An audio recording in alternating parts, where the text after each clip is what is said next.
Praise the lord. అందరికీ దేవుని నామములో అందరికీ వందనాలు. ఆదికాండము 32వ అధ్యాయము. యాకోబు తన త్రోవను వెళ్ళుచుండగా దేవదూతలు అతనిని ఎదుర్కొనిరి. యాకోబు వారిని చూచి, ఇది దేవుని సేన అని చెప్పి ఆ చోటికి మహానయము అని పేరు పెట్టెను. యాకోబు ఎదోము దేశమున అనగా షెయీరు దేశమునున్న తన సహోదరుడైన ఏశావు నొద్దకు దూతలను తనకు ముందుగా పంపి, మీరు నా ప్రభు అయిన ఏశావుతో, ఇంతవరకు నేను లాబాను నొద్ద నివసించి ఉంటిని. నాకు పశువులు, గాడిదలు, మందలు, దాసదాసి జనమును కలరు. నీ కటాక్షము నా యందు కలుగునట్లుగా నా ప్రభువునకిది తెలియజేయనంపుతినని నీ సేవకుడైన యాకోబు అనెనని చెప్పుడని వారికి ఆజ్ఞాపించెను. ఆ దూతలు యాకోబు నొద్దకు తిరిగి వచ్చి, మేము నీ సహోదరుడైన ఏశావు నొద్దకు వెళితిమి. అతడు 400 మందితో నిన్ను ఎదుర్కొని వచ్చుచున్నాడని చెప్పగా, యాకోబు మిక్కిలి భయపడి తొందరపడి, ఏశావు ఒక గుంపు మీదికి వచ్చి దాన్ని హతము చేసినెడల మిగిలిన గుంపు తప్పించుకుని పోవుననుకొని తనతోనున్న జనులను, మందలను, పశువులను, ఒంటెలను 2 గుంపులుగా విభాగించెను. అప్పుడు యాకోబు, నా తండ్రి అయిన అబ్రహాము దేవా, నా తండ్రి అయిన ఇస్సాకు దేవా, నీ దేశమునకు నీ బంధువుల యుద్ధకు తిరిగి వెళ్ళుము.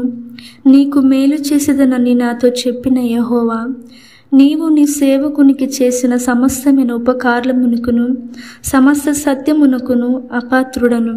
ఎట్లనగా నా చేతి కర్రతో మాత్రమే ఈ యొర్దాను దాటి తిని, ఇప్పుడు నేను 2 గుంపులైతిని. నా సహోదరుడని ఏశావు చేతి నుండి దయచేసి నన్ను తప్పించుము. అతడు వచ్చి పిల్లలతో తల్లిని నన్ను చంపునేమో అని అతనికి భయపడుచున్నాను. నేను నీకు తోడై నిశ్చయముగా మేలు చేయొచ్చు. మగుట వలన లెక్కింపలేని సముద్రపు ఇసుక వలె నీ సంతానము విస్తరింపజేయుదునని సెలవిచ్చితివే అనెను.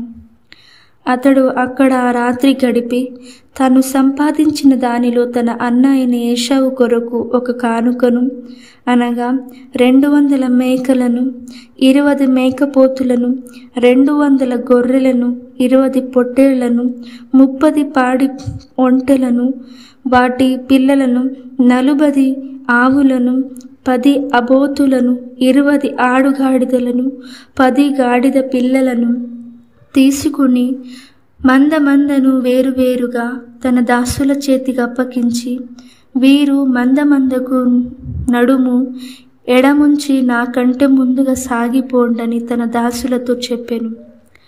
మరియు వారిలో మొదటివానితో, నా సహోదరుడైన ఏశావు నిన్ను ఎదుర్కొని, నీవెవరివాడవు, ఎక్కడికి వెళ్ళుచున్నావు అని ముందరనున్నవి ఎవరివని నిన్ను అడిగిన ఎడల, నీవు, ఇవి నీ సేవకుడైన యాకోబువి, ఇది నా ప్రభువైన ఏశావు కొరకు పంపబడిన కానుక. అదిగో అతడు మా వెనుక వచ్చుచున్నాడని చెప్పుమని ఆజ్ఞాపించెను. అట్లతడు నేను ముందుగా పంపుచున్న కానుకల వలన అతని సమాధానపరిచిన తర్వాత నేను అతని ముఖము చూచెదను. అప్పుడతడు ఒకవేళ నన్ను కటాక్షించుననుకొని మీరు ఏశావును చూచినప్పుడు ఆ చొప్పున అతనితో చెప్పవలెననియు, మీరు, ఇదిగో నీ సేవకుడైన యాకోబు మా వెనుక వచ్చుచున్నాడని చెప్పవలెననియు 2వ వానికిని 3వ వానికిని మందల వెంబడి వెళ్ళిన వారికి అందరికీ ఆజ్ఞాపించెను. అతడు కానుకను తనకు ముందుగా పంపించి తాను గుంపులో ఆ రాత్రి నిలిచెను. ఆ రాత్రి అతడు లేచి తన 2 భార్యలను, తన 2 దాసీలను, తన 11 మంది పిల్లలను తీసుకొని ఎబ్బోకురేవు దాటిపోయెను. యాకోబు వారిని తీసుకొని ఆ ఏరు దాటించి తనకు కలిగినదంతయు పంపివేసెను.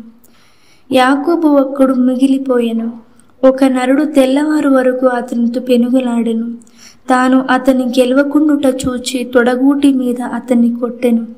అప్పుడతడు ఆయనతో, పెనుగులాడుట వలన యాకోబు తొడగూడు వసిలెను. ఆయన, తెల్లవారుచున్నది కనుక నన్ను పోనిమ్మనగా అతడు, నీవు నన్ను ఆశీర్వదించితేనే గాని నిన్ను పోనీయనెను. ఆయన, నీ పేరేమని అడుగగా అతడు యాకోబు అని చెప్పెను. అప్పుడు ఆయన, నీవు దేవునితోనూ మనుష్యులతోనూ పోరాడి గెలిచితివి గనుక ఇక మీదట నీ పేరు ఇజ్రాయేలే గాని యాకోబు అనబడదని చెప్పెను. అప్పుడు యాకోబు, నీ పేరు దయచేసి తెలుపమనెను. అందుకు ఆయన, నీవు ఎందు నిమిత్తము నా పేరు అడిగితివని చెప్పి అక్కడ అతన్ని ఆశీర్వదించెను. యాకోబు, నేను ముఖాముఖిగా దేవుని చూచితిని, అయినను నా ప్రాణము దక్కినదని ఆ స్థలమునకు పెనుయేలు అను పేరు పెట్టెను. అతడు పెనుయేలు నుండి సాగిపోయినప్పుడు సూర్యోదయమాయెను. అప్పుడతడు తొడగుంటుచు నడిచెను. అందుచేత ఆయన యాకోబు తొడగుట్టి మీద తుంటి నరము కొట్టినందున నేటి వరకు ఇజ్రాయేలీయులు తొడగూటి మీదనున్న తుంటి నరము తినరు.